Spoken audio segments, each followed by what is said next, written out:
앞으로도 이 세상을 살아갈 때 하나님의 도우시는 능력을 바라보며 의지하며 끝까지 나아갈 수 있도록 주님께서 은혜를 더하여 주시옵시고, 또 한 주간 하나님의 능력으로 살았음을 또 고백하며 귀한 물질을 구별하여 하나님께 올려드립니다. 이 예물을 기쁘게 받아주시고 또 한 주일을 주님께 의탁하고 나아갈 때 또 주님의 도우시는 일들을 바라보며 즐거워하며 평강 가운데 거할 수 있도록 성도들의 삶을 붙들고 인도하여 주시옵소서. 그리하실 하나님을 찬양하며 예수님의 이름으로 기도하옵나이다. 아멘.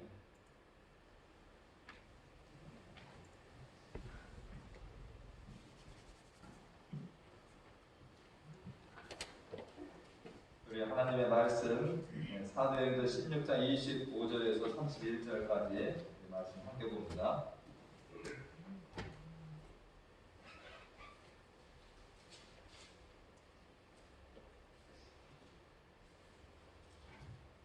사도행전 16장 25절에서 31절까지 말씀, 다 찾으신 줄 알고 제가 말씀을 읽어봅니다. 한밤중에 바울과 실라가 기도하고 하나님을 찬송하며 죄수들이 듣더라. 이에 갑자기 큰 지진이 나서 옥토가 움직이고 문이 닫고 다 열리며 모든 사람의 매인 것이 다 벗어진지라. 간수가 자다가 깨어 옥문들이 열린 것을 보고 죄수들이 도망한 줄 생각하고 칼을 빼어 자결하려 하거늘 바울이 크게 소리질러 이르되 내 몸을 상하지 말라. 우리가 다 여기 있노라 하니 간수가 등불을 달라고 하며 뛰어들어가 무서워 떨며 바울과 실라 앞에 엎드리고 그들을 데리고 나가 이르되 선생들이여 내가 어떻게 하여야 구원을 받으리까 하거늘 이르되 주 예수를 믿으라. 그리하면 너와 내 집이 구원을 받으리라 하고. 아멘. 할렐루야. 우리가 지난 시간에 들었던 말씀들도 한번 잠깐 생각해 보시면은 이 바울 전도팀이 어디로 갔습니까? 마게도냐 땅으로 갔죠. 자원에서 간 게 아니라 누구로 인도를 받아서 간 겁니까? 성령의 인도로 그곳에 갔죠. 그래서 그곳에서 루디아라고 한 여인을 이 강가에서 만나가지고 전도를 하게 됩니다. 그래서 루디아뿐만 아니라 그 가족 모두에게 세례를 주는 이런 말씀을 우리가 살펴봤습니다. 참 여기까지는 순적하죠, 그죠? 성령이 인도하셨고 또 거기에서 루디아라는 여인을 만나고 또 세례도 받고 그 가족까지도 믿게 되는 이러한 역사가 있었습니다. 근데 이제 이 바울 전도팀이 계속해서 선교 여행을 하는데 오늘 말씀해 보니까 기도하러 가는데 이렇게, 그러니까 이 선교를 하면서도 뭐 하는 겁니까? 하나님 앞에 기도하는 일을 쉬지 않는 겁니다. 근데 이 전도팀이 기도하러 가는 중에 따라오는 한 여인이 있습니다. 근데 정상적인 여인이 아니라 오늘 말씀해 보니까 어떤 여인이었어요? 귀신 들린 여자. 귀신 들려서 점을 치는 일을 하는데 요즘 우리가 쓰는 표현으로 보면 얼마나 용한지, 이 점치는 여인이 얼마나 용한지 여러 명의 주인을 두고 그들을 다 유익을 끼쳤다. 그러니까 그들이 다 이 여인을 통해서 여러 주인이 돈을 받는 이런 일이 있었던 것입니다. 그런데 이 여자가 이 전도팀이 기도하러 가는 따라오면서 뭐라고 외쳤냐? 이 사람들은 지극히 높은 하나님의 종으로서 구원의 길을 너희에게 전하는 자라. 틀려요? 맞아요? 맞잖아요. 근데 매일같이 따라다니면서 이 귀신 들린 여자가 이렇게 얘기하는 거예요. 이 사람들은 지극히 높은 하나님의 종이고 구원의 길을 너희에게 전하는 자라. 근데 바울이 이것을 계속 듣다가 어떻게 했다라는 거, 심히 괴롭다라는 거예요. 어떻게 보면 여인이 영향력도 있을 거예요. 왜요? 여러 명의 주인도 먹여 살리고 그러면 얼마나 많은 고객이 있었겠습니까? 용하다라고. 근데 이 여자가 그렇게 바울 전도팀이 하나님의 종이고 구원의 복음을 전하는 자라고 하면 많은 사람들이 야, 저 용한 점쟁이 여자가 얘기하는 거니까 맞겠다, 도움되는 거 아닙니까? 그런데 이 바울 전도팀은 그 말을 듣는 것이 뭐였다는 거, 심히 괴로웠다는 거예요. 이 아무리 바른 말이도 귀신 들린 여자, 이 마귀의 지배를 받는 이 여자가 하는 말은 어떻다라는 거예요? 그것은 복음에 도움이 되지 않는다라는 거죠. 그래서 이 바울이 참다 어떻게 합니까? 이 귀신에게 명령을 합니다.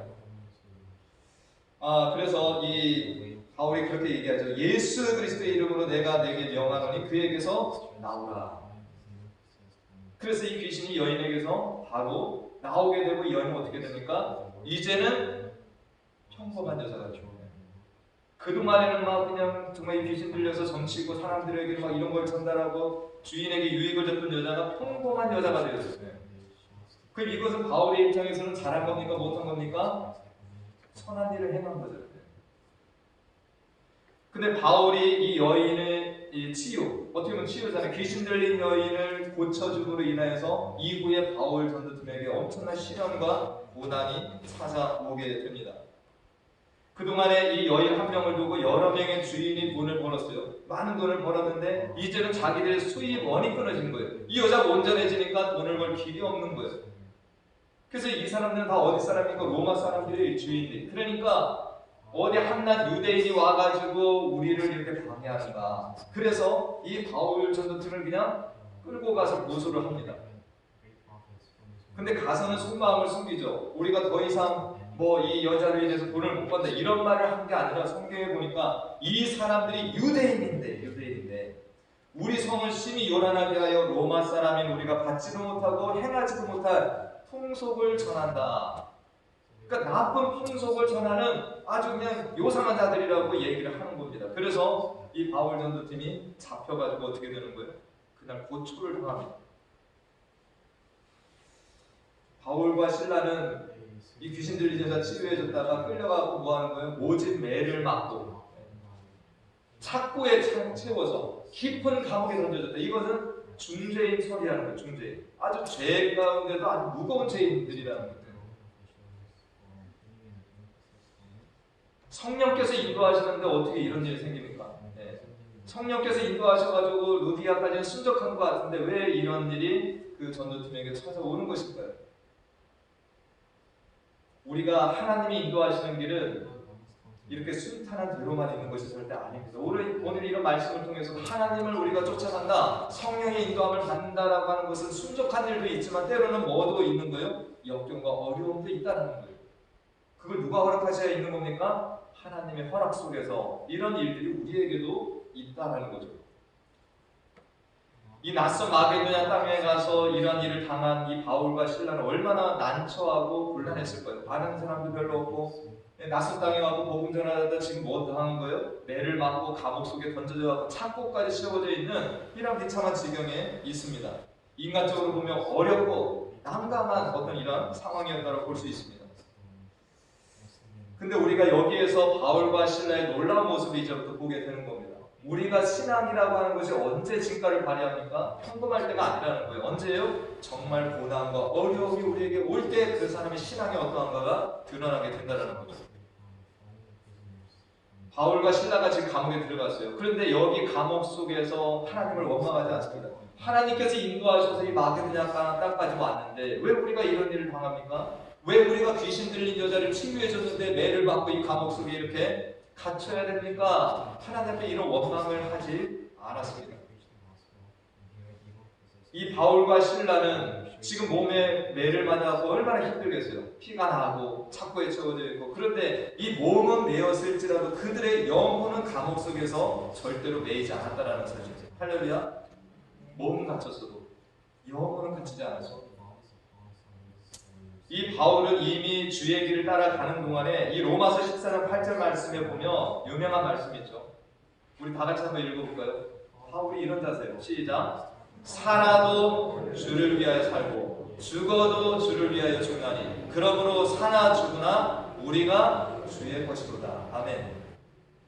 바울은 사나 죽으나 내가 내게 아니라는 거예요. 누구의 거라는 거예요? 난 주님의 것이다. 이미 주님께 모든 것을 의탁하고 살아가는 자라는 것입니다.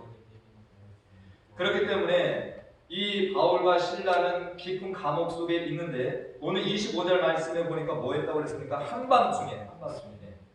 한밤중에 바울과 실라가 기도하고 하나님을 찬송했다. 한밤중에. 근데 그것을 누가 들었다는 거예요? 그 안에 있는 모든 죄수가 한밤중에 드리는 이 바울의 기도와 찬양을 듣게 되었다는 것입니다. 이것은 어떤 자세예요? 바울과 실라가 하나님이 하시는 모든 일은 선하고 의롭다라는 거예요. 할렐루야. 실수가 없으신 하나님이라는 거예요. 그러니까 찬양이 나오죠. 하나님이 실수하셨다라고 하면 찬양이 나옵니까? 기도가 나옵니까? 원망이 나오겠죠.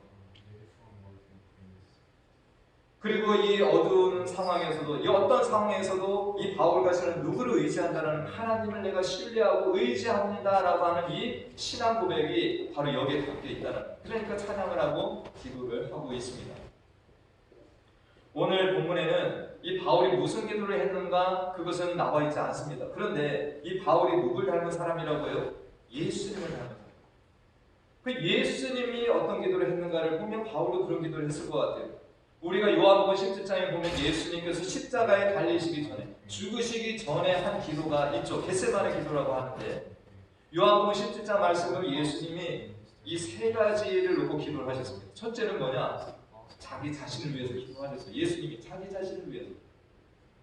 그러니까 여러분들도 나를 위해서 하는 기도가 틀린 게 아니에요. 예수님도 그러셨어요. 죽으시기 전에 나를 위해서. 두 번째는 무슨 기도하셨어요? 이 땅에 남겨져 있는 사랑하는 제자들을 위해서. 이 제자들을 하나님께 의탁하는 기도를 하셨습니다. 그리고 마지막 기도가 뭐였냐면 모든 예수 믿는 자녀들을 위해서 기도하셨어요. 이러한 예수님의 기도를 통해서 봤을 때 바울이 감옥 속에서 물론 자기 길을 위해 기도도 했다고 볼 수 있습니다. 근데 누구를 위해서 기도했을까? 이제 이 빌립보라고 하는 땅에서 처음 예수 믿게 된 누가 있어요? 루디아, 그의 가족들. 이 어린 자들을 놓고 지금 뭐 하는 거예요? 감옥에 지금 갇혀있는 자신의 모습을 생각하면서 이 루디아와 그 가족들을 위해서 저는 기도했으리라고 생각합니다. 또 나아가서는 누구를 위해서 기도했겠어요? 이 빌립보에는 아직까지도 하나님을 알지 못하는 수많은 영혼들이 있는데 그들을 위해서도 저는 바울이 기도했다라고 생각을 합니다. 이 바울과 실라는 이 내일이면 어떤 일이 벌어질지 모르잖아요, 그죠? 근데 지금 창고에 채워져 있고 이 깊은 감옥에 있다 그러면 다음날 끌려나고 사형을 당할 수도 있어요.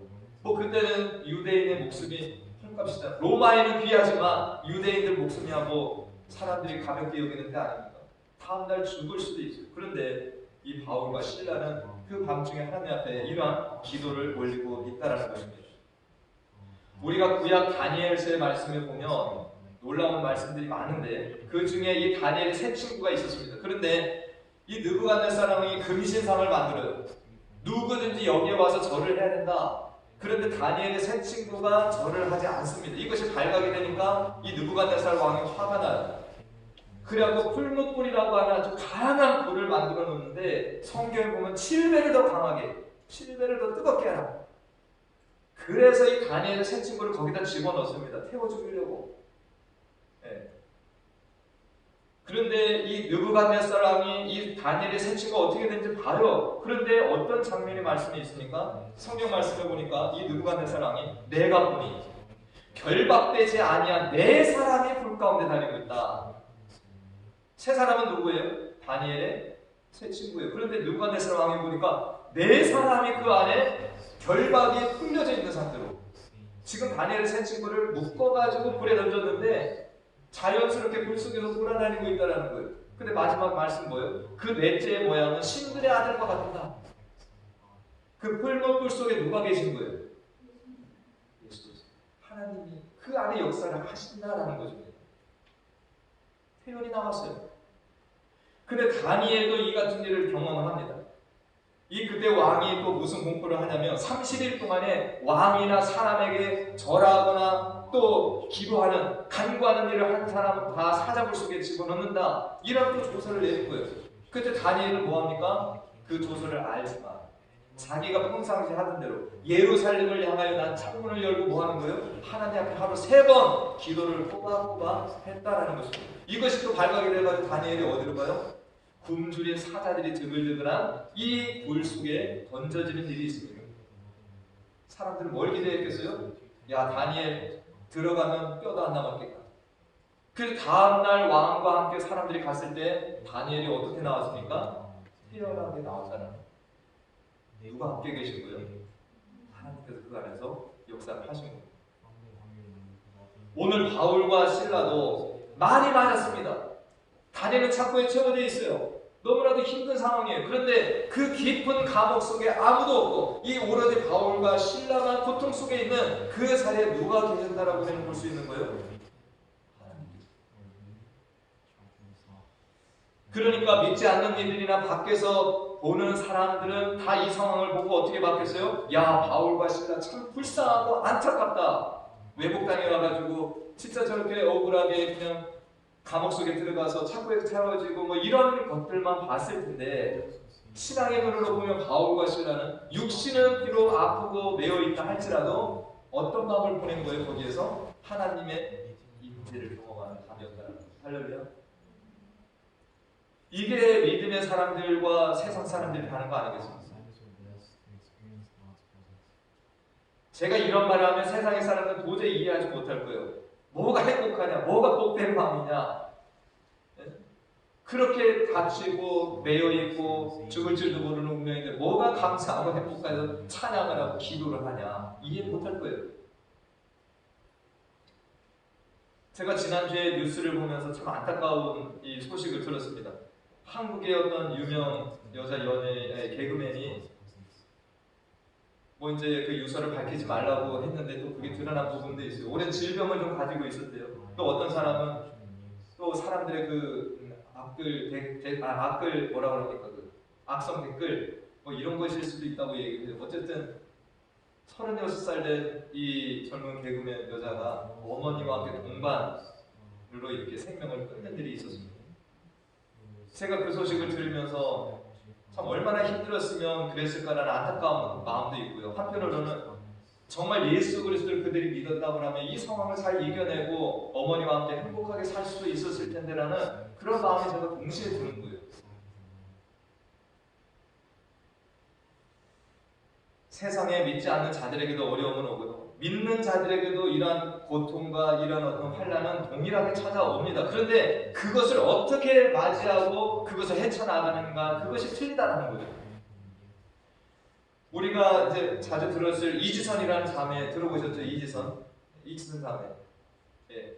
대학생 때 자기 오빠 차를 타고 이렇게 가다가 어떤 술 취한 운전자가 들여받아가지고요, 차가 이렇게 사고가 나고 불에 타가지고 이 이지선의 자매가 엄청난 화상을 입었어요. 한번 사진 보실까요? 저렇게 예쁜 자매. 숙대가 어딘가 그 서울에 대학을 다녔는데 그 사고가 나가지고 지금 이거 되게 양호한 거예요. 처음에는 얼굴에 형체가 없었어요. 이 자매가요, 그래도 몸에 조금 남아있는 그 살들을 떼다가 이식 수술을 30번 넘게 했답니다. 이거 한 번 이식 수술할 때마다 얼마나 고통스러운지 모르는데 떼다가 그걸 붙여서요,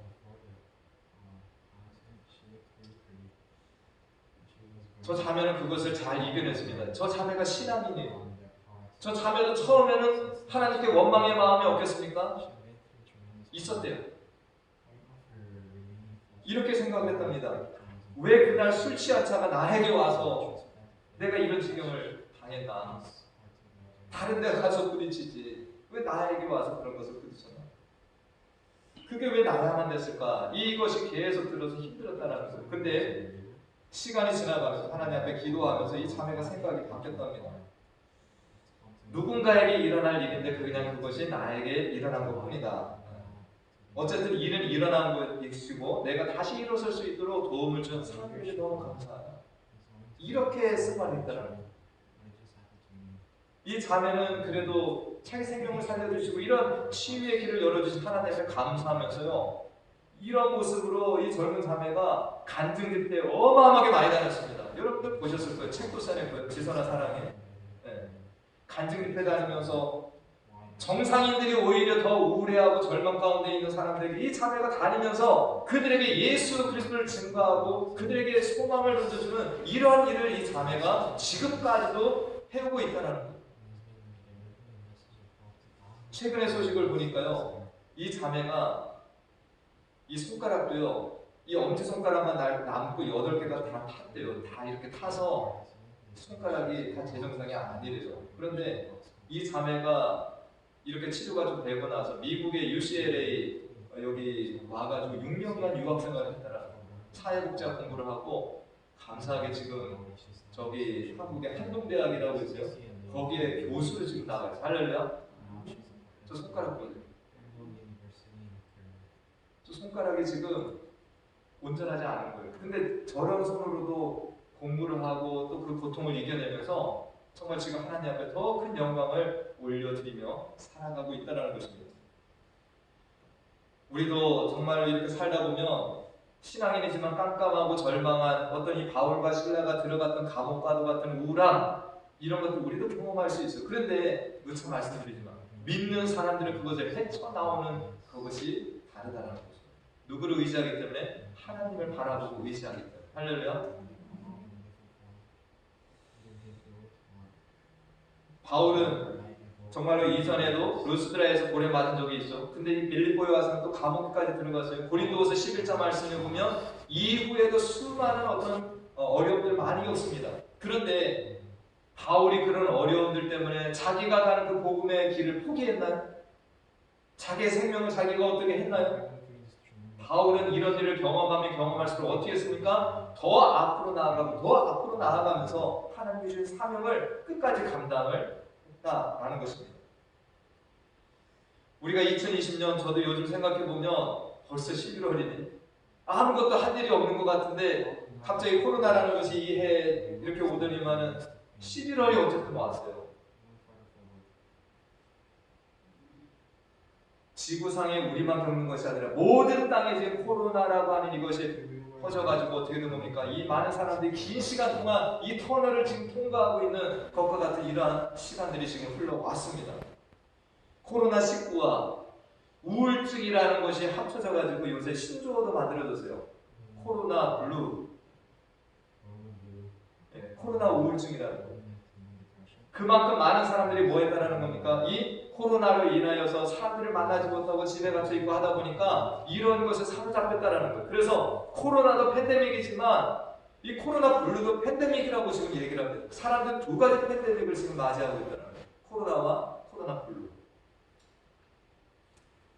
한 신문사 자료에 따라 이렇게 보니까 코로나 이후에 세계 곳곳에서 불안감을 호소하는 사람들, 불안장애, 또 불안 심리 상담, 약물을 남용하고 불면증, 자살률 이런 것들이 계속 급증을 하고 있다는 것입니다. 이 코로나의 시간을 우리도 지나가고 있지만 우리 믿는 자들에게는 사명이 있습니다. 우리도 이 속에서 같이 우울해하고 같이 절망해하고 이러는 것이 아니라 오늘 말씀을 통해서 바울과 실라는 그 절망의 감옥 속에서 뭘 했습니까? 하나님을 의지하고 찬양과 기도를 하면서 감옥 속에 있는 자들에게도 이 찬송과 기도 소리가 들리게 했다는 거죠. 이게 우리의 사명이라고 저는 생각을 합니다. 여러분들 힘드시잖아요. 뭐 목사님 저라고 안 힘들겠습니까? 근데 우리는 이런 말씀을 통해서 뭐가 있다라는 거예요? 사명이 있다. 우리는 이러한 것, 더 큰 것이 닥쳐온다 할지라도 뭐 정말 난리가 쳐들어온다 할지라도 우리와 함께 하신 분이 누구라는 믿음을 가지고 있어야 되는 겁니까? 하나님께서 어디나 함께 하신다. 앞서서도 다니엘, 새 친구, 풀무불 속에도 사자굴 속에도 이 바울과 실라가 갇혀있는 감옥 속에도 깊은 감옥에도 하나님이 함께 하셨던 것처럼 이 코로나를 지나는 우리에게는 누가 있습니까? 하나님의 동행하심과 인재가 있다라는 거죠. 그래서 우리들이 해야 될 사명이 뭐예요? 우리들은 이러한 어려움 속에서도 하나님을 바라보고 소망 가운데 우리는 정말 즐거워하면서 살아가야 됩니다. 이게 사명이에요. 그래서 세상에 믿지 않는 자들이 어려워하고 힘들어할 때 우리는 그들에게 빛이 되어주고 소망이 되어주고 예수 그리스도를 증거하는 자들이 되어야 되는데 우리도 덩달아서 힘들어하고 낙심하고 절망 가운데 들어가면 안 된다는 거죠. 할렐루야. 오늘 하나님께서 정말 이 감옥 속에서도 일을 하시는데 큰 기적과 능력을 베푸십니다. 뭐가 일어났습니까? 갑자기 큰 지진이 일어나고 옥터가 흔들리고 감옥문들이 다 열리고 착고가 풀어지는 이 놀라운 역사를 하나님께서 이루셨습니다. 우리가 성경에 보면 하나님께서 이 성도들의 기도와 함께 일하시는 말씀들이 많이 있잖아요. 출애굽하면서도 성도들이 정말 이 하나님의 백성들이 절망적인 순간이 있었죠. 앞에는 홍해가 가로막히고 뒤에는 이 바로의 군사들이 쫓아올 때 그때도 하나님이 어떻게 역사를 하셨습니까? 정말로 이 홍해를 열어서 이 마른 땅을 지나가게 하는 이런 일을 보이셨던 하나님의 일하심이 있습니다. 광야에서 아말렉 사람들을 만나서 전쟁을 할 때 참 암담하죠. 아무런 무기도 없고 연약한 이 이스라엘 이 광야길에 헤매고 있는 정말 이란 백성들인데 아말렉 백성들이 무기를 들고 와서 앞뒤로 공격을 합니다. 근데 이때 의지할 건 누구예요? 하나님 앞에. 여호수아는 앞에 나가 싸우고 모세가 하나님 앞에 지팡이를 들고 기도합니다. 근데 힘이 떨어지면 아말렉 군사가 이기고 다시 손이 올라가면 이스라엘 백성이 이기고, 그래서 아론과 홀이 뭐 했어요? 이 모세 팔을 지지했을 때 아말렉과의 전쟁에서 승리하게 하시는 하나님의 역사가 있었다라는 거죠. 하나님께서는 이 감옥 속에서 기도하는 바울과 실라의 이 기도와 찬양과 함께 이 감옥문을 여시고 창고가 풀려지게 하는 이 놀라운 기적을 행하셨는데, 이것이 진짜 기적이 아니라는 거죠. 이 일을 통해서 하나님이 하신 일이 뭐예요? 그 안에서 간수가 예수를 믿게 되는 이 기적으로 갔다라는 거죠. 할렐루야. 우리가 기적관을 바뀌어야 돼요. 옥문이 열려졌다, 막 땅이 진동했다, 이게 기적이 아니라 이 간수가 예수를 믿는 역사가 이 일로 인해서 일어난다라는 거죠. 이 간수가 옥문이 열리니까 자기 생명을 끊으려고 했어요. 왜? 이 간수에게 책임이 다 돌아가니까. 그러니까 그럴 바에는 내가 그냥 목숨을 끊자. 그런데 이 바울과 실라가 어둠 속에서 우리는 각회대로 있다라고 외치죠. 그래서 이 간수가 확인해 보니까 제수들이 도망간 일이 없어요. 그때 이 간수가 하는 말이 뭡니까? 선생들이요, 내가 어찌하여 구원을 받겠습니까? 그때 우리가 아는 유명한 사도행전 16장 31절 말씀 다 같이 한번 외워볼까요? 시작! 주 예수를 믿으라. 그리하면 너와 내 집이 구원을 받으리라. 아멘. 이 간수가 이 바울 앞에 모든 가족까지 끌고 와서 말씀을 듣고요, 세례를 받습니다.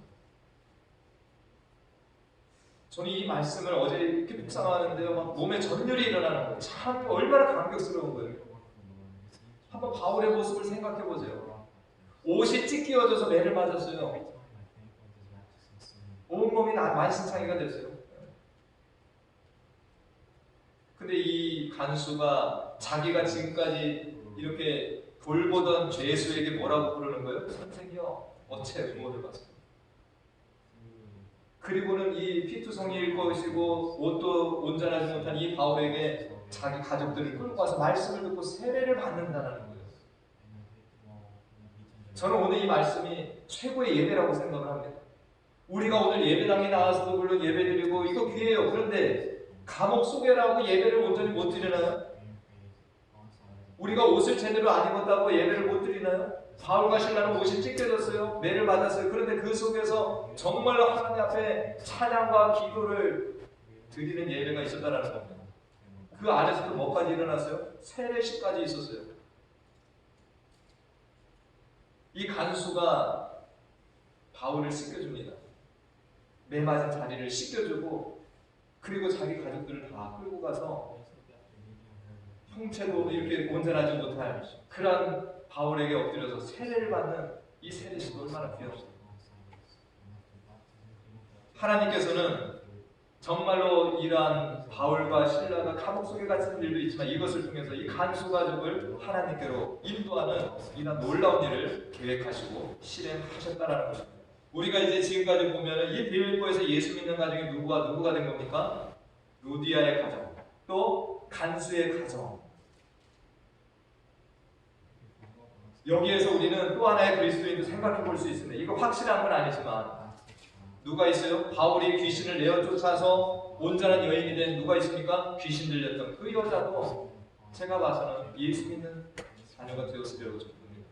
또 정말 이 감옥 속에서 죄수들이 있었잖아요. 이 죄수들이 도망가지 않았지만 이 바울과 실라라고 하는 괴상한 죄수들이 들어와가지고 밤중에 찬양하고 기도하더니 이런 옥문이 열리고 막 놀라운 일들을 같이 경험한 이 죄수들 중에서도 저는 예수 믿는 자가 생겨났다고 저는 믿습니다. 그러니까 빌립보 교회는 참 이렇게 다양한 사람들이 모여서 교회를 이룬 거예요. 자주장사 루디아, 간수, 로마에 관리였던 이 간수, 그 가족들, 그리고 귀신 들렸다가 나음을 입은 이런 여인. 그런데 이 교회가 얼마나 아름답게 성장을 하는지 모릅니다. 이 빌립보서 이 편지에 보면 이 빌립보서에 바울이 빌립보 교인들을 생각하면서 기도를 하는 내용이 있어요. 빌립보서 1장 3절에서 5절 말씀인데, 너희는 여기 빌립보 교인들이에요. 너희를 생각할 때마다 나의 하나님께 뭐가 나온다? 감사가 일어난다.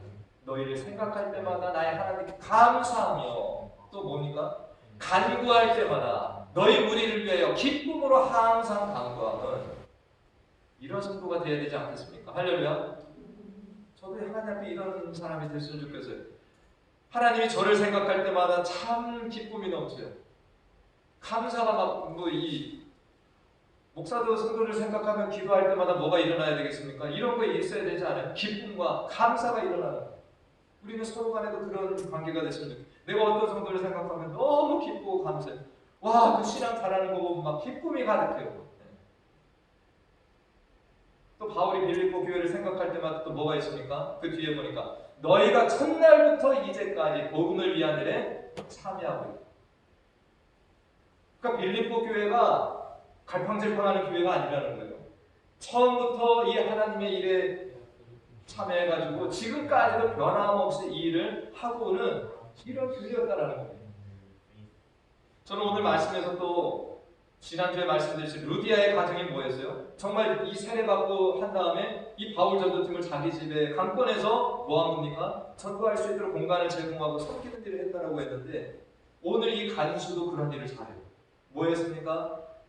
이 바울의 이 몸에 상처난 데를 씻겨주고 그리고 이 세례를 받고 나서는 자기 집으로 초대를 해서 식사를 제공하고 하는 이러한 것들을 베풉니다. 죄수를. 나중에 이거 문책당할 수도 있어요. 근데 이 간수가 그 감사함 속에서 이러한 바울과 신라를 집으로 인도해서 그렇게 섬기는 이런 모습도 보여주고 있다는 것입니다. 이제 말씀을 맺습니다. 우리가 코로나로 다 함께 어려운 이 터널, 감옥과 같은 어떤 이 시간을 지나고 있습니다. 저는 이것이 우리 그리스도인들에게는 하나님이 주신 기회라고 생각합니다. 세상 사람들과는 달라야 돼요. 세상 사람들이 여기에서 정말 불안해하고 초조해하고 뭐 정말 낙심하고 뭐 심하게는 뭐 자살하고 이런다 할지라도 우리는 뭐 해야 되는 겁니까? 이거보다 더 심한 일이 온다 할지라도 우리는 여기에서 주님을 바라보면서 힘을 얻고 우리는 그들에게 정말 예수 그리스도 믿는 사람들이 이렇게 다르다라는 것을 보여줄 수 있는 기회의 때가 저는 이 코로나 시기라고 저는 생각을 합니다. 지난주에 이 말씀 준비하면서 제가 김석균 우리 성가대가 참 많이 불렀던 찬양이죠. 네, 우리 김석균 찬양 전도사라고도 하는데 왜 나만 겪는 고난이냐. 제가 이 말씀 준비하면서 자꾸 그 가사가 떠오르는 거예요.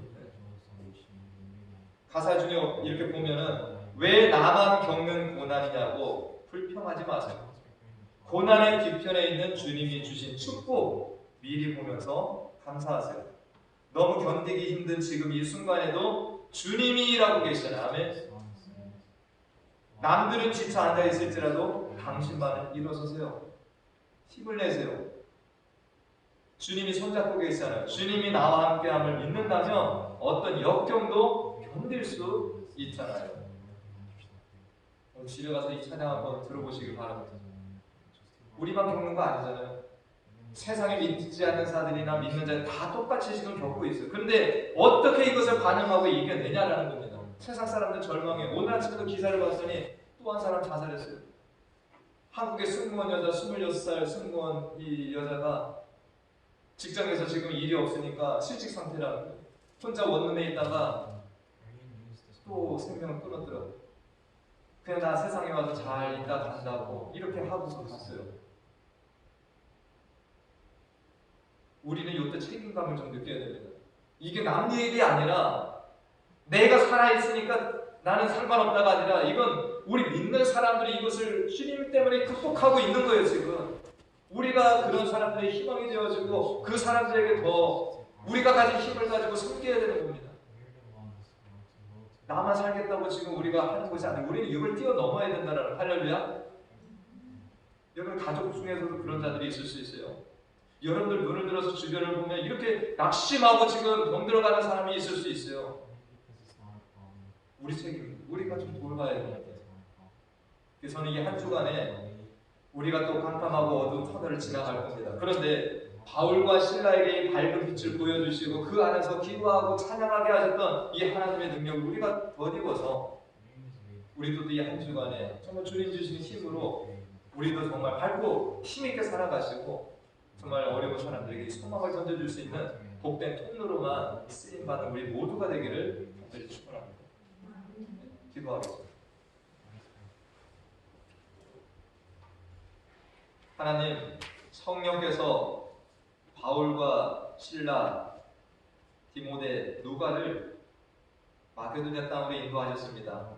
처음에는 순탄한 길이 있었던 것 같지만 귀신 들려 점치는 여자를 치유했다가 깊은 감옥 속에 매를 맞고 착고에 채워서 던져지는 이 우울한 아버지, 참으로 이를 경험하기도 합니다. 그러나 바울과 실라는 그 깊은 감옥 속에서도 절망하고 낙심하는 것이 아니라 오히려 찬양하고 기도하는 이를 통하여서 하나님의 놀라운 역사를 바라보게 되었습니다. 간수가 예수를 믿고 그 가족이 예수를 믿고 세례받고 빌립보에서 두 번째 예수 믿는 가정이 된 귀한 말씀을 봅니다. 우리가 2020년도에 코로나라고 하는 이 감옥과도 같고 터널과도 같은 이런 일을 다 같이 경험하고 있는데 세상에 믿지 않는 자들은 절망하고 낙담하고 심지어는 생명을 끊는 일까지 있지만 우리 믿음의 사람들은 예수를 바라보며 이러한 속에서도 더 일어설 수 있도록 힘주시고 붙들어 주셨음을 진심으로 감사드립니다. 우리가 여기에만 머무는 것이 아니라 우리에게 책임이 있음을 깨닫게 도와 주시옵소서. 예수님을 알지 못해서 절망 가운데 있고 저는 아버지 아무런 결단을 하는 자들에게 우리들이 손을 내밀어서 예수를 증거하고 저들도 우리와 더불어 같이 이 복된 길을 걸어갈 수 있도록 우리가 기도하고 힘쓰는 또 이 귀한 한 주가 될 수 있도록 인도하여 주시옵소서. 감사함이 예수님의 이름으로 기도하옵나이다. 아멘. 같이 일어나셔서 축도로 예배를 마칩니다.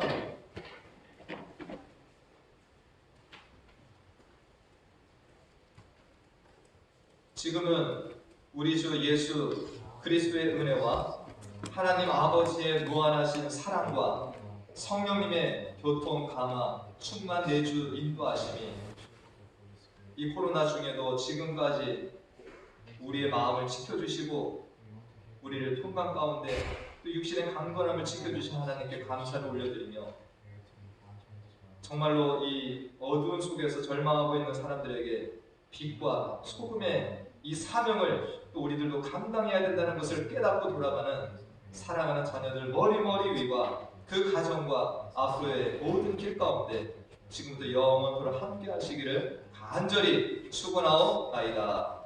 아멘.